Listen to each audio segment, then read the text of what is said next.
OBC आरक्षण संशोधन bill को आज राज्यसभा में पेश किया जाएगा। कल लोकसभा में बिल को पास किया गया, किसी ने भी बिल का विरोध नहीं किया। एक रिपोर्ट। लोकसभा में मंगलवार को पास हुए ओबीसी आरक्षण संशोधन बिल को आज राज्यसभा में पेश किया गया। 127वें संविधान संशोधन बिल को कल लोकसभा में 2/3 बहुमत से मंजूर कर दिया गया था। विपक्ष भी बिल के समर्थन में रहा। बिल के पक्ष में 385 वोट पड़े, जबकि एक वोट भी विरोध में नहीं पड़ा। बिल को मंजूरी मिलने से पहले ओबीसी आरक्षण संशोधन बिल पर लोकसभा में लंबी बहस भी हुई। कांग्रेस, टीएमसी, बीएसपी समेत कई दलों ने 50% आरक्षण की सीमा पर सवाल भी उठाए। वहीं एआईएमआईएम अध्यक्ष असदुद्दीन ओवैसी ने आरोप लगाया कि सरकार ये बिल यूपी में ओबीसी वोट पाने के लिए लाई है। मानसून सत्र में पहली बार किसी मुद्दे पर चर्चा के दौरान कोई हंगामा और नारेबाजी नहीं हुई। ओबीसी आरक्षण संशोधन बिल पास होने से अब राज्यों को अपने हिसाब से ओबीसी लिस्ट बनाने का अधिकार मिल जाएगा। आप चर्चा नहीं करना चाहते। राष्ट्रीय स्वयंसेवक संघ के आरक्षण की व्यवस्था का समर्थन किया। आरएसएस का मानना है कि जब तक समाज में असमानता है तब तक आरक्षण को जारी रखा जाना चाहिए। राष्ट्रीय स्वयंसेवक संघ ने कहा है कि जब तक समाज में असमानता है आरक्षण को जारी रखना चाहिए। आरएसएस के सर कार्यवाहक दत्तात्रेय होसबोले ने आज दिल्ली में एक समारोह में कहा कि संघ आरक्षण विरोधी नहीं है। Strong supporters of reservation for decades. Such equality may be brought about without shedding the feeling of separatedness. What we should desire and strive for is not merely economic and political equality.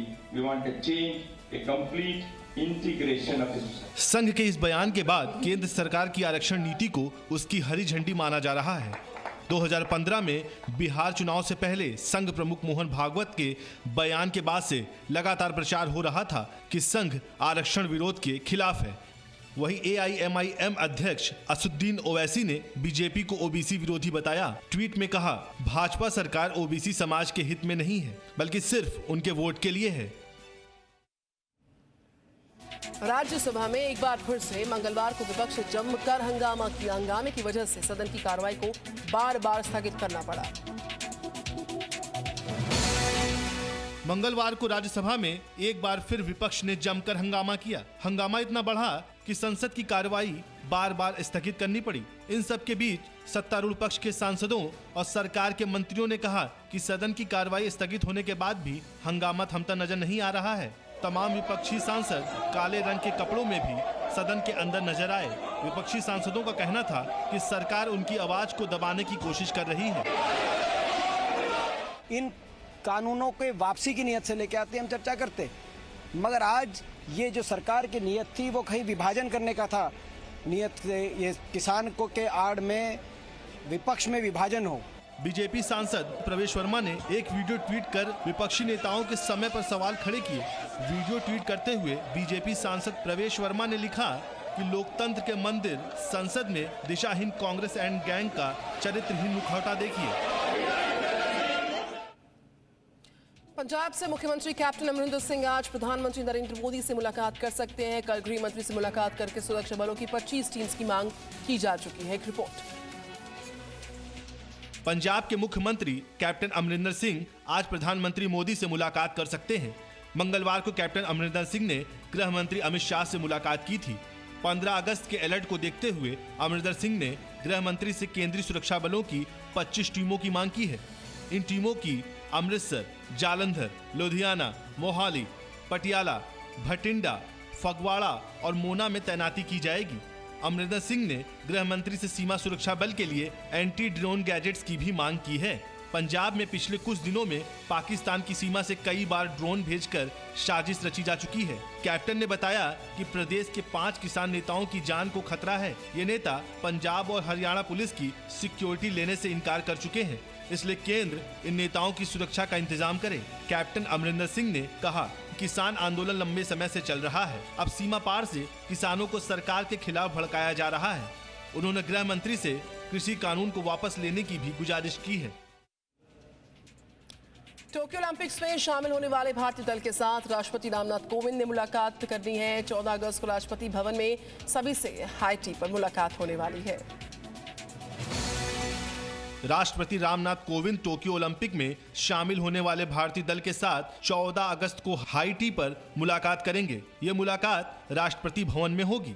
Olympic खिलाड़ी 15 अगस्त को लाल किले पर स्वतंत्रता दिवस समारोह में भी शामिल होंगे। राष्ट्रपति भवन ने मंगलवार को आधिकारिक बयान जारी करके ये जानकारी दी। जी मीडिया के साथ एक खास मुलाकात में Olympic gold medal winner Neeraj Chopra ने अपने भविष्य का प्लान बताया। दिमाग में सबसे पहली बात वही है कि ये सब कुछ दिन का है और मैं यही चाहता हूँ कि बस मैं आगे और ज़्यादा अच्छा करूँ और वो उसी पे फोकस है। नीरज चोपड़ा ने सीडीएस जनरल विपिन रावत से भी मुलाकात की। वहीं सिल्वर मेडलिस्ट रवि दहिया ने कहा कि उनका अगला लक्ष्य गोल्ड है और इसमें जो हमने मेडल जीता उससे बहुत खुश हम और आगे हम तैयारी करेंगे और अगली बार हम गोल्ड मेडल जीतेंगे। वहीं कुश्ती में ब्रॉन्ज जीतने वाले बजरंग पूनिया अपने गांव पहुंचे और वहीं उन्होंने अपना मेडल मां को पहनाया। बॉम्बे हाईकोर्ट ने महाराष्ट्र के पूर्व गृह मंत्री अनिल देशमुख मामले में महाराष्ट्र सरकार से मदद नहीं करने के आरोप लगाने वाली सीबीआई की याचिका पर आज सुनवाई होने वाली है। महाराष्ट्र के पूर्व गृह मंत्री अनिल देशमुख मामले में सीबीआई की शिकायत पर बॉम्बे हाईकोर्ट में आज सुनवाई होगी। गौरतलब है कि सीबीआई ने महाराष्ट्र सरकार पर जांच में सहयोग नहीं करने का आरोप लगाते हुए बॉम्बे हाईकोर्ट में शिकायत दर्ज कराई थी। गौरतलब है कि महाराष्ट्र सरकार के पूर्व गृह मंत्री अनिल देशमुख के खिलाफ भ्रष्टाचार मामले की जांच सीबीआई कर रही है। बॉम्बे हाईकोर्ट ने महाराष्ट्र सरकार को नोटिस जारी करते हुए सुनवाई के लिए आज की तारीख तय की थी। सीबीआई ने बॉम्बे हाईकोर्ट से संपर्क कर कहा था कि हाईकोर्ट के स्पष्ट आदेश के बावजूद महाराष्ट्र सरकार अनिल देशमुख मामले की जांच कर रही सीबीआई टीम के साथ सहयोग नहीं कर रही है। इतना ही नहीं, सीबीआई ने आरोप लगाया था कि मुंबई के एसीपी सहयोग करने के बजाय मामले की जांच कर रहे सीबीआई अधिकारी को धमका रहे हैं, जिस पर हाईकोर्ट ने महाराष्ट्र सरकार को नोटिस जारी किया था। सीबीआई ने अदालत से पूर्व गृह मंत्री अनिल देशमुख के खिलाफ जांच के लिए महाराष्ट्र सरकार पर दस्तावेज साझा नहीं करने का आरोप लगाया है। ममता बनर्जी के मुस्लिम मंत्री मौलाना सिद्दीक उल्लाह चौधरी का देवबंद दौरा इन दिनों चर्चा में है। माना जा रहा है कि ओवैसी को बेअसर करने के लिए ममता ने अपने मंत्री को देवबंद भेजा है। पश्चिमी बंगाल में ममता सरकार में कैबिनेट मंत्री एवं जमीयत उलेमा हिंदी के पश्चिमी बंगाल के प्रदेश अध्यक्ष मौलाना सिद्दीकी उल्लाह चौधरी ने देवबंद का दौरा किया। इस दौरान मौलाना सिद्दीकी उल्लाह चौधरी ने कहा कि बंगाल की तरह यूपी समेत दूसरे राज्यों के लोग भी सांप्रदायिक दलों को हराकर मुल्क के संविधान को बचाए। बंगाल के कैबिनेट मिनिस्टर मौलाना सिद्दीकुल्लाह चौधरी देवबंद तशरीफ लाए और उन्होंने अपने मीडिया को एक बयान में ये कहते हुए कहा है कि भाजपा को हराने के लिए तमाम ही राजनीतिक दलों को एक होना पड़ेगा।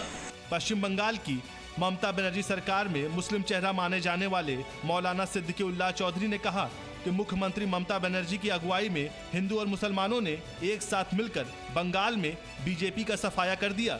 बंगाल में 97% मुसलमानों ने देश और संविधान को बचाने के लिए विधानसभा चुनाव में टीएमसी को वोट दिए। ऐसे ही अब यूपी की जनता को चाहिए एकजुट होकर बीजेपी सरकार का पूरी तरह से सफाया करे। एक बार फिर से स्वास्थ्य मंत्रालय ने कह दिया कि कोरोना की दूसरी लहर के दौरान किसी राज्य ने ऑक्सीजन की कमी से मौत की सूचना नहीं दी है। क्या कुछ कहा गया, देखिए इस रिपोर्ट के जरिए। स्वास्थ्य मंत्रालय ने मंगलवार को कहा कि कोविड की दूसरी लहर के दौरान किसी भी राज्य ने ऑक्सीजन संकट की वजह से किसी की मौत की सूचना नहीं दी। मंगलवार को स्वास्थ्य मंत्रालय के संयुक्त सचिव लव अग्रवाल ने कहा कि केवल एक राज्य ने अब तक दूसरी कोविड लहर के दौरान ऑक्सीजन की कमी की वजह से एक संदिग्ध मौत की सूचना दी है। किसी दूसरे राज्य ने ऑक्सीजन की कमी की वजह से मौत की सूचना नहीं दी है। एक राज्य से सस्पेक्ट के बारे में बताया गया। अभी तक किसी राज्य से जिनसे भी हमें रिपोर्ट आई है उन्होंने यह नहीं बताया कि ऑक्सीजन रिलेटेड कोई डेथ उन्होंने स्पेसिफिकली रिपोर्ट की है। वहीं देश में कोरोना के दैनिक मामलों में पर्याप्त गिरावट दर्ज की गई है। भारत में पिछले कुछ दिनों में कोरोना के करीब 40,000 मामले रोजाना रिपोर्ट किए जा रहे हैं। फिलहाल कुछ मामलों में से 51.51% केरल से कोरोना से मामले आ रहे हैं। कोरोना के बीच दिल्ली एनसीआर में वायरल फीवर का खतरा काफी बढ़ गया है, जिसकी वजह से अस्पतालों में भीड़ लगनी शुरू हुई है। डेंगू के पेशेंट्स भी लगातार दिनों दिन बढ़ते जा रहे हैं। देश भर के साथ दिल्ली एनसीआर में कोरोना के नए मामलों में भले ही गिरावट आई है, लेकिन अब दिल्ली में वायरल फीवर का खतरा बढ़ता जा रहा है। दिल्ली एनसीआर में डेंगू, मलेरिया और टाइफाइड के लक्षणों के साथ सैकड़ों मरीज वायरल फीवर की शिकायत लेकर अस्पतालों में पहुंच रहे हैं। दिल्ली एनसीआर के कई इलाकों में बीते 1 महीनों से हो रही बारिश ने लोगों को गर्मी से तो राहत दी है, लेकिन डेंगू, मलेरिया, टाइफाइड के साथ अब वायरल फीवर की शिकायत भी बढ़ती जा रही है। ऐसी बीमारियों के साथ अस्पताल जा रहे मरीजों की संख्या में भी लगातार इजाफा देखने को मिल रहा है। दिल्ली और आसपास के इलाकों में बीते 1 महीनों में मानसून सक्रिय है। इस वजह से कई इलाकों में जल जमाव के हालात बने हुए हैं, जिसमें मच्छरों के पनपने की समस्या भी बढ़ गई है। इसी वजह से दिल्ली में डेंगू के मामले भी बढ़ रहे हैं। एक रिपोर्ट के मुताबिक अकेले दिल्ली राजधानी में 1 जनवरी से 7 अगस्त के बीच डेंगू के मामलों की संख्या 2018 के बाद से इस साल सबसे ज्यादा हो गई है। अफगानिस्तान में तालिबान मज़ार शरीफ तक पहुंच गया है। इस बीच भारत ने अपने राजनयिकों और नागरिकों को निकालने का काम तेज कर दिया।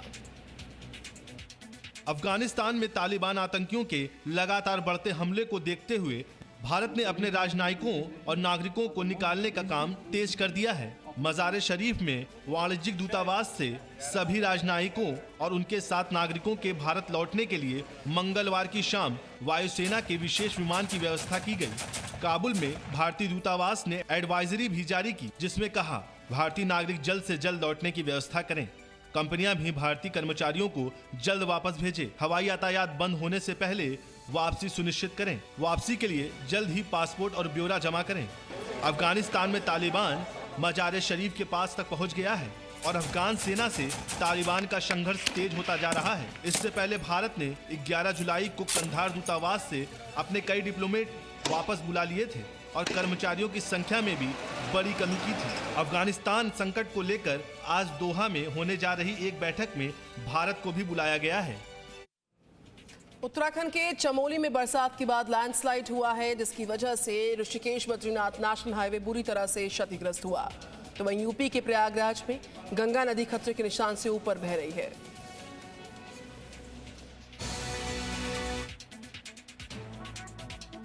तस्वीर है उत्तराखंड के चमोली की,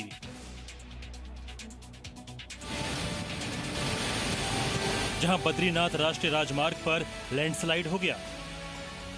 सड़क पर एक टैंकर भी खड़ा है और लोगों की भीड़ है। तभी अचानक पहाड़ का एक बड़ा हिस्सा टूटकर ऋषिकेश बद्रीनाथ हाईवे पर गिर गया और पूरी सड़क मलबे से भर गई, जिसके बाद नेशनल हाईवे अथॉरिटी की टीम रास्ता बहाल करने में जुटी है। अब जरा प्रयागराज की ये तस्वीर देखिए, जहां गंगा के किनारे बसे शहरों पर बाढ़ का खतरा मंडरा रहा है। यहां गंगा यमुना दोनों ही खतरे के निशान से ऊपर बह रही है और इनका बढ़ता जलस्तर किनारे पर बसे इलाकों के बाद गांव में भी तबाही मचा रहा है। सिर्फ प्रयागराज ही नहीं, वाराणसी में भी गंगा नदी का कहर है। गंगा खतरे के निशान से करीब 13 सेंटीमीटर ऊपर बह रही है। Presenting B News app, available on Google Play and App Store. Download it now.